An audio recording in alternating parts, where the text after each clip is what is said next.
Hello बच्चों, तो देखिए आज हम पढ़ने वाले हैं रासायनिक समीकरण संतुलित करना। ठीक है ना, कैसे करें रासायनिक समीकरण संतुलित, पार्ट डी। ठीक है ना, देखिए हमारे पास में अगर एक नंबर में पूछा जाता है तो हम कुछ ये इस प्रकार से, ठीक है ना, ये हमारी जो रासायनिक समीकरण जो आएगी पेपर में वो, ठीक है ना, और आंसर में केवल इतना लिखना है। ठीक, यदि हमारे पास 2 मार्क्स में आता है तो हमें क्या लिखना है, यही इक्वेशन यहाँ उतार देनी है और स्टार्ट करना है। चूंकि रासायनिक अभिक्रिया समीकरण में अभिकारक परमाणु Cl की संख्या 2 तथा उत्पाद में Cl की संख्या कितनी है, 3 है, इसलिए अभिकारक परमाणु अणु CuCl2, ठीक है ना, CuCl2 में 3 से गुणा करने पर इसके साइड जितने भी होते हैं हमारे क्या होते हैं, अभिकारक, और इसके साइड ये उत्पाद। ठीक है ना, जैसे हम इसमें 3 से गुणा करें तो हमारे पास सेम ये इक्वेशन प्राप्त हो जाएगी। यहाँ पे 3CuCl2 प्लस Al सेम नीचे ऐसे आ जाएगा, ये भी ऐसे ही आ जाएगा, ये भी ऐसे ही आ जाएगा।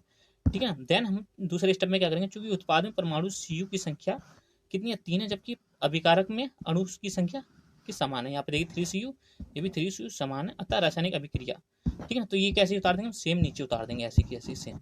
ठीक है ना, क्यों, क्योंकि हमारे पास में Cu जो है बराबर है। ठीक, तीसरे स्टेप में हम क्या करेंगे कि चूंकि उत्पाद में हमारे पास में कौन सा, ये वाला परमाणु को देखेंगे हम, AlCl3 में Cl की संख्या कितनी है, 3, जबकि अभिकारक में अणु 3CuCl2 में Cl की संख्या कितनी है, 6 है, अतः उत्पाद अणु, ठीक है ना, इसमें हम कितने से गुणा करेंगे, 2 से। ठीक है, तो जैसे ही 2 से गुणा करेंगे तो हमारे पास में ये प्राप्त हो जाएगा 2AlCl3। ठीक है ना, और ये हम सेम ऐसे ही नीचे उतार देंगे, ये वाला भी।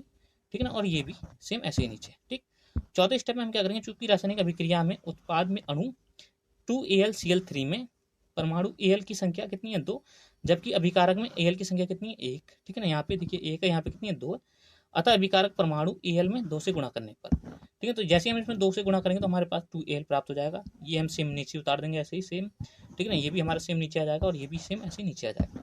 पांचवें हम क्या करेंगे, चूंकि रासायनिक अभिक्रिया में अभिकारक में उपस्थित सभी परमाणु की संख्या तथा उत्पाद में उपस्थित सभी परमाणु की संख्या के बराबर है। ठीक है ना, यहाँ पे देखिए 3Cu, यहाँ पे कितना है, 3Cu। ठीक है ना, Cl कितना है, यहाँ पे 6 हो रहा है, 3 दूनी 6 और 3 दूनी 6।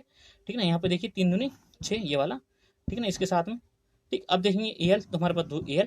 ठीक है ना, और यहाँ से देखिए 2Al ये भी। ठीक है ना, तो हम कह सकते हैं अतः यह रासायनिक समीकरण अभिक्रिया, ठीक है ना, कैसी है, संतुलित है। ठीक, रासायनिक समीकरण या अभिक्रिया समीकरण संतुलित है। ठीक है ना, अगर आपके लिए अच्छा लगा तो प्लीज लाइक कीजिए और वीडियो को सब्सक्राइब कीजिए। ठीक है ना, और अपने फ्रेंडों को शेयर कीजिए। मिलते हैं अगले लेक्चर में। All the best, bye bye.